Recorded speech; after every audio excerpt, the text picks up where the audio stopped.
Fala pessoal, como é que vocês estão? Tudo bem? Então eu cansei de ouvir polêmicas sobre as escrituras no que diz respeito a um assunto realmente que é polêmico, que é o dízimo. De uma vez por todas, eu quero esclarecer a questão do dízimo. Dízimo significa 10%. E a grande polêmica que dá, a grande discussão é que o dízimo que foi dado a uma tribo de Israel, chamada tribo de Levi, não é para a igreja. Não é para a igreja. Só que os religiosos, as religiões de uma maneira geral, isso inclui os evangélicos, os protestantes, a religião católica, o catolicismo, todos eles levaram essa prática do Antigo Testamento para a igreja, de uma forma de acumular domínio e poder sobre os irmãos. Então, eu venho de uma vez por todas explicar que nós estamos sobre uma nova aliança selada no sangue de Cristo, o sangue que foi derramado na cruz para a remissão dos nossos pecados, e de uma vez por todas aquelas práticas do Antigo Testamento acabou, não existe mais, né? Então assim, eu queria começar com um livro de Números, desde o Antigo Testamento, e entrar no Novo Testamento para desconstruir essa ideia de que o dízimo é para a igreja. O primeiro texto que eu queria ler aqui está no livro de Números, no Antigo Testamento, mais precisamente no versículo 6, depois vou pular vários versículos para explicar que o dízimo, ele não era dinheiro, ele era alimento, né? Dentre as 11 tribos de Israel, Deus estabeleceu a tribo de Levi. Por quê? Porque eles não tinham herança na terra. Ou seja, eles serviriam ao povo de Israel como sacerdotes, né? Todos aqueles que cuidariam do templo, fariam os sacrifícios, todas essas questões religiosas do judaísmo. Então ele diz aqui, eis que tenho tomado vossos irmãos, os levitas, do meio dos filhos de Israel, e a vós são dado em dádiva pelo Senhor para administrar o ministério, ou seja, para servir na tenda da congregação. Olha só, então aqui Deus estabelece a tribo de Levi e os seus descendentes. Versículo 8, dize mais o Senhor a Arão, e eu, eis que te tenho dado a guarda das minhas ofertas alçadas com todas as coisas santas dos filhos de Israel, por causa da unção, as tenho dado a ti e a teus filhos por estatuto perpétuo. E vamos lá, o que era o dízimo? Era alimento, eram as primícias ali dos alimentos. Versículo 10, no lugar santíssimo comerás, no lugar santíssimo o comerás. Então era alimento. Todo varão comerá, santidade será para ti. Então vamos lá, quando você pega aqui, mais uma vez para explicar que a questão do dízimo é para a tribo de Levi, não é para a igreja dos irmãos. Então vamos lá, e eis que os filhos de Levi tenho dado, versículo 21, e eis que aos filhos de Levi tenho dado todos os dízimos em Israel por herança. Então a herança deles seria o dízimo das demais 11 tribos que iriam sustentar a tribo de Levi, que eles iriam servir a nação de Israel como sacerdotes. Pronto, está muito bem explicado aqui, não tem dúvida nenhuma, né? É pelo seu serviço, ou seja, pelo seu ministério, que exerce o ministério da tenda da congregação. Aí mais um versículo aqui que deixa claro isso. Olha só, versículo 25. E falou o Senhor a Moisés, dizendo: e também falarás aos levitas, dizer-lhes, quando recebeste os dízimos dos filhos de Israel, que eu deles vos tenho dado em vossa herança, deles oferecereis uma oferta alçada ao Senhor, o dízimo dos dízimos. E mais uma vez, para provar que dízimo não é dinheiro, que dízimo se tornou uma fonte de domínio e poder sobre as pessoas, uma enganação, tá? Versículo 31. E comereis em todo lugar. Alimento, né? Você não come dinheiro, você tem que comer alimento. Então assim, e comereis em todo lugar, vós a vossa casa, por vosso galardão e pelo vosso ministério na tenda da congregação. Então daqui, passada essa parte, nós vamos para o famoso versículo que os pastores usam, que a religião usa, para arrancar dinheiro do povo. Vamos lá. Vai estar em Malaquias 3, o famoso texto, não é isso? Não estou usando esboço aqui, mas eu dou umas folheadas aqui na minha Bíblia aqui, e se você quiser também pode acompanhar aí na sua, tá? Ele diz assim, Malaquias 3, os famosos versículos, né? Ele diz assim, 3:8, roubará o homem a Deus? Todavia vós me roubais e dizeis, eis que te roubamos nos dízimos e nas ofertas. Com maldição sois amaldiçoados, porque roubais a mim, vós, toda a nação. De quê? A nação de Israel. Então, o que acontece aqui, gente?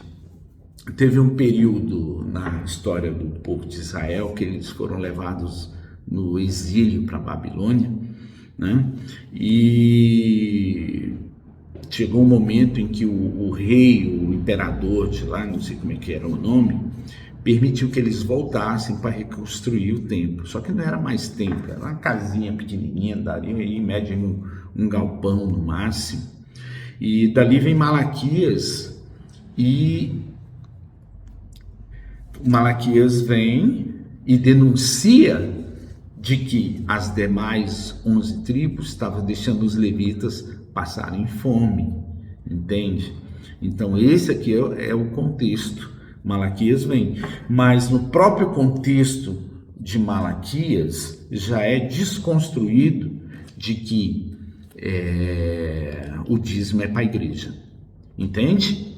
Então vamos lá, ele fala, versículo 10, trazei todos os dízimos na casa do tesouro, para que haja mantimento, alimento, né, na minha casa, e depois fazei prova de mim, diz o Senhor dos Exércitos. Se eu não vos abrir as janelas do céu, derramar uma bênção tal, que dela vos advenha maior abastança. Não é isso? Então aqui é uma promessa. E então ele diz aqui, ó, vamos lá. Aí a gente pega, lembre-se que no contexto aqui de Malaquias, Deus, o profeta, está falando para a nação de Israel, está falando aos sacerdotes, entende? E no versículo 4, no capítulo 4, a partir do versículo 4, é desconstruído a ideia de que o dízimo é para a igreja. Vamos lá, ele diz assim, lembrai-vos da lei de Moisés. Então o que é o dízimo? O dízimo ele não é da lei, ele vem antes da lei.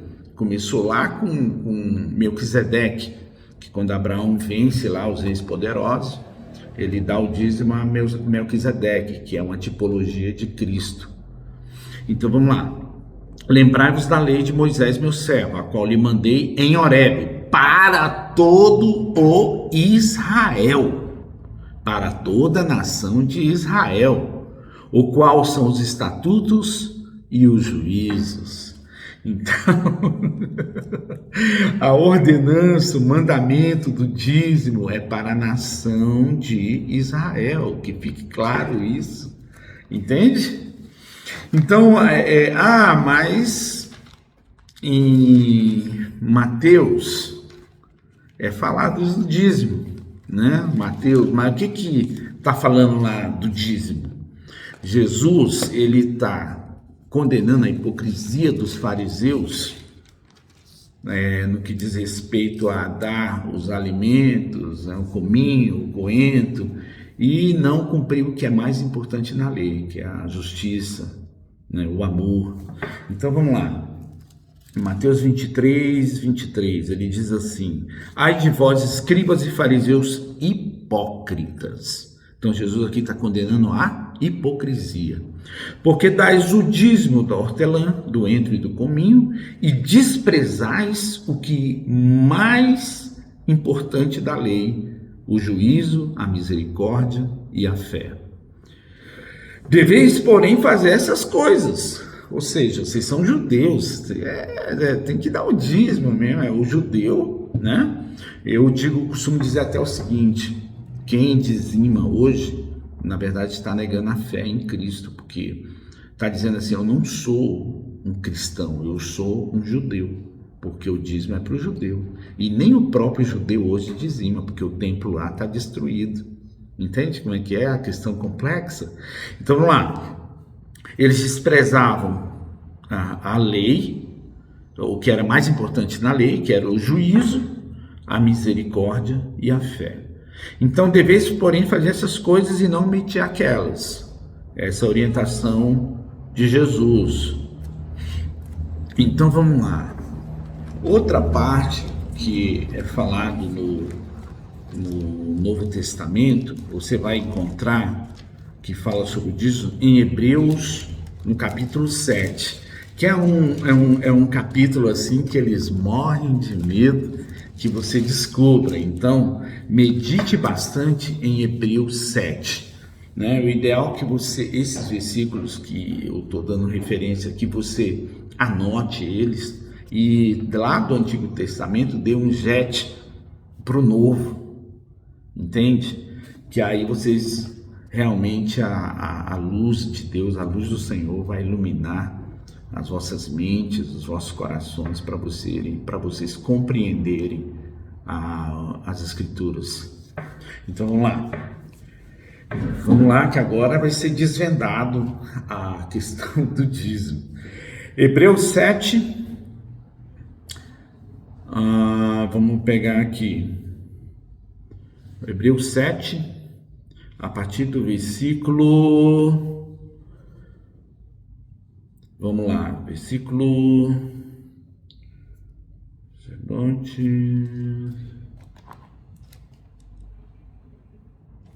vamos lá, a partir do versículo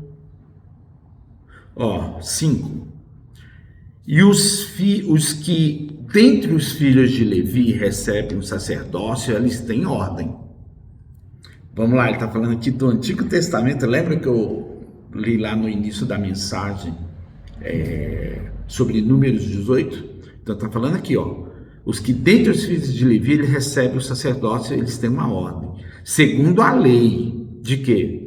Eles recebem o sacerdócio, eles têm uma ordem, segundo a lei, de tomar os dízimos do povo. Isto é, de seus irmãos, mas não é o povo cristão. É do seu povo, o povo judeu, a nação de Israel. Entende isso? Só que isso aqui é muito facilmente distorcido pelos pastores para arrancar dízimo de você, sabia? Então vamos lá.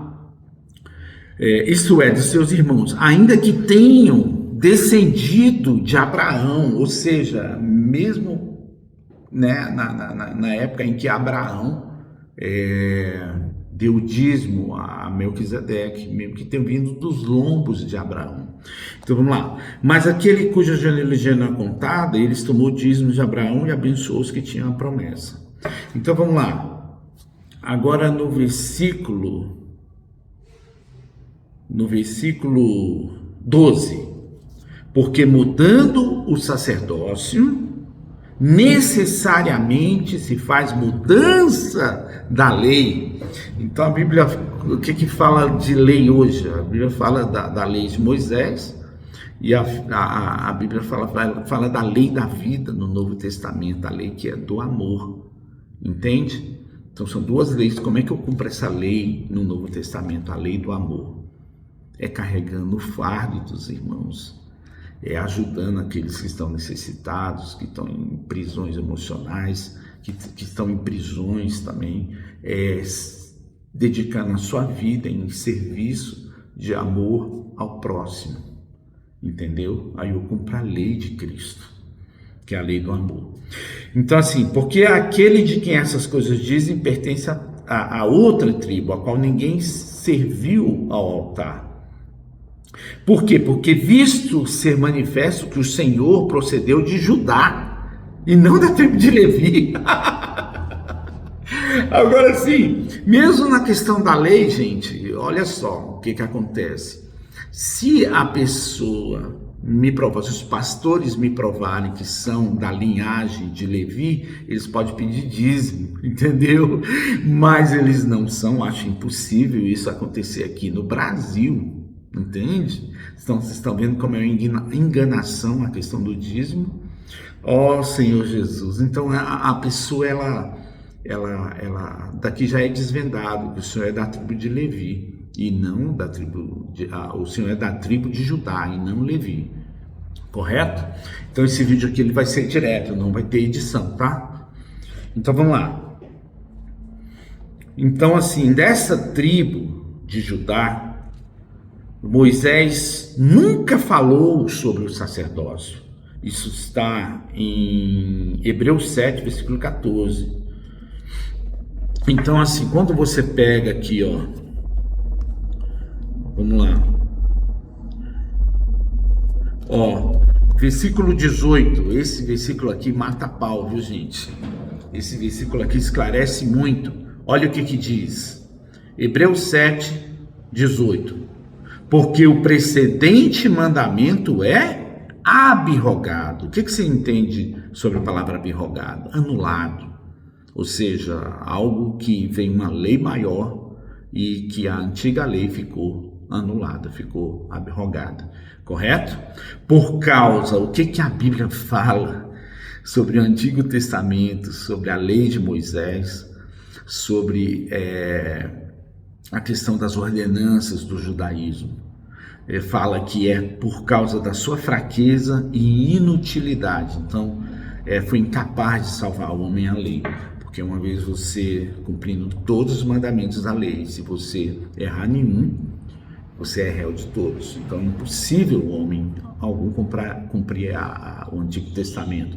Por isso que veio a era da graça, sobre a qual o próprio Deus entra dentro de você e faz com que você cumpra a lei de Cristo, a lei do amor. Compreendam isso, porque isso é muito importante. Então vamos dizer aqui. Pois lei nenhuma foi capaz de aperfeiçoar o homem, e dessa sorte é nos introduzido uma melhor esperança, pela qual nos achegamos a Deus. Pela qual nós temos comunhão com Deus, nos achegamos ao trono da graça, onde receberemos o quê? Graça e misericórdia. Então, vamos lá. Aí mais um versículo aqui que esclarece que o sacerdócio de Cristo, ele é perpétuo, ele é eterno, entendeu? Ele diz aqui, versículo 24, mas este permanece, porque esse permanece eternamente, ou seja, ele tem um sacerdócio perpétuo, entendeu? Então, assim, portanto, também Ele é capaz de salvar perfeitamente o que por ele se chegam a Deus, vivendo sempre para interceder por eles. Porque convinha tal sumo sacerdote. Como é que é o nosso sumo sacerdote? Você é um sacerdote, sendo que Cristo é o seu sumo sacerdote, é celestial, entende? E todo aquele que tem comunhão com Cristo é um sacerdote de Cristo, e ele é o nosso sumo sacerdote. E como é que é esse nosso querido sumo sacerdote? Ele diz aqui, porque convinha, versículo 26, porque nos convinha tal sumo sacerdote, ele é santo, inocente, imaculado, separado dos pecadores e feito mais sublime que os céus. Oh, Senhor, o Senhor é tudo isso. Por isso que eu falo, causa muita polêmica essas questões, gente, que o dízimo não é para a igreja. Então, se não existe o dízimo, o que existe? Nós vamos chegar lá. Existe as ofertas, que é muito mais elevado do que o dízimo, né? Porque consiste em, primeiramente, você se entregar a Deus como sacrifício vivo, puro, santo e agradável a Ele. E em segundo, o seu serviço de amor ao próximo. Ou seja, a oferta é muito mais elevada, é algo que é totalmente voluntário no seu coração, entende? Então, se mudou a lei, mudou para quê? Se não existe dízimo, né? O que a gente, como é que a igreja se sustenta? Como é que a igreja paga aluguel? Como é que o local de reuniões é sustentado? Como é que o evangelho do reino é pregado? Aqueles irmãos se dedicam a pregar o evangelho do reino, né? Então aqui está. Ele diz aqui no versículo, no livro de 2 aos Coríntios, ele diz aqui,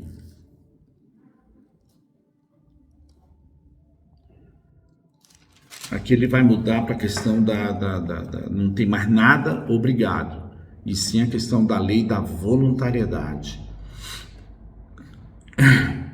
Ele diz aqui, também, irmãos, vos fazemos conhecer, 2 Coríntios, capítulo 8, versículo 1, também vos fazemos conhecer a graça de Deus que foi dada às igrejas da Macedônia. Com muita prova de tribulação, houve abundância no seu gozo, e com sua profunda pobreza, superabundou em riqueza na sua generosidade. Porque, segundo o seu poder, eu mesmo testifico, o que ainda acima do seu poder deram voluntariamente. Então, a oferta no Novo Testamento, ela é voluntária, correto? Não é mais 10, ou 20, ou 30%, ou 1%. É uma questão que você propõe no seu coração, algo voluntário, não é nada obrigado, tá, gente? Então, vamos lá. Vamos lá, tem uma parte aqui que ele vai dizer aqui.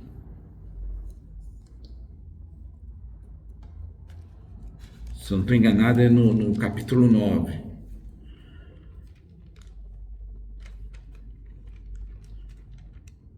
Vamos lá. 9 vai estar no 7. Ele diz assim, vamos pegar o 6. O que semeia pouco também ceifará, pouco ceifará. O que semeia em abundância também ceifará. Aqui vem a lei da colheita, né? Então aqui, cada um contribua segundo propôs no seu coração. Porque a gente tem uma mania de falar assim, Deus colocou no meu coração, de ofertar valor tal. Mas a Bíblia fala que não é Deus. Cada um contribua segundo propôs no seu coração, é você que propõe, entende? Não com tristeza ou necessidade, porque Deus ama o que dá com alegria. Aí o que acontece quando você oferta com esse sentimento de não barganhar com Deus, não querer algo em troca, né, de apenas semear na casa de Deus? Você vai colher, uma coisa certa, você vai colher bem, entende? Mas sem esse sentimento de barganhar com Deus, trocar com Deus, porque não é assim que funciona, entende? Então ele diz aqui, versículo 8, e Deus é poderoso para tornar abundante em vós toda graça, a fim de que, tendo sempre em tudo toda a suficiência, superabundeis em toda boa obra, conforme está escrito, espalhou, deu aos pobres, a sua justiça permanece para sempre. E ele ainda diz aqui no 10, ora, o que dá semente ao que semeia e pão para comer, também multiplicará a vossa sementeira e aumentará os frutos da vossa justiça. Então, gente, explicando, no Novo Testamento, ou seja, não ser obrigatório dízimo, isso também não pode tornar uma lei para você de não ofertar. Tem a questão das ofertas, o que é muito mais elevado, né? E algo muito mais profundo, que desde que Jesus chegar a dizer, se você vai ofertar e você lembra de algo que tem contra seu irmão, deixa a tua oferta no altar e primeiro vai lá, reconcilia-te com teu irmão, entendeu? Para que Deus aceite a sua oferta. Então tem nessa questão entre muita gente errando, porque tem tanta gente que está intricada, não se reconcilia com ninguém, pais com filhos, filhos com pais. Da minha parte, assim, eu sempre peço para Deus, ó Senhor, mesmo que a pessoa não me perdoe, ela está totalmente perdoada no meu coração, não tenho nada contra ela, entende? E por fim, vamos lá, para ficar bem claro, no Novo Testamento, livro de Atos, se eu não estou enganado, é no capítulo 13. Vamos lá, Atos, capítulo 13, ele tem um versículo aqui, ainda para aqueles que insistem em viver no limbo, tentando praticar o Antigo Testamento e não conseguindo, e viram uma confusão danada quando passa para o Novo, e eles não praticam nenhuma coisa nem outra, e acabam meio que enlouquecendo com essas questões bíblicas.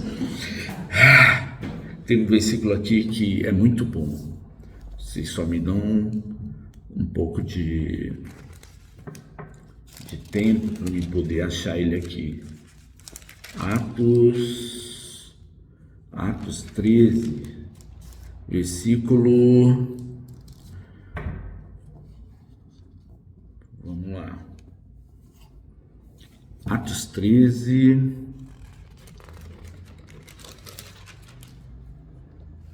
ele fala assim, não vou falar o versículo não, vocês vão ter que descobrir aí, senão fica muito fácil para vocês.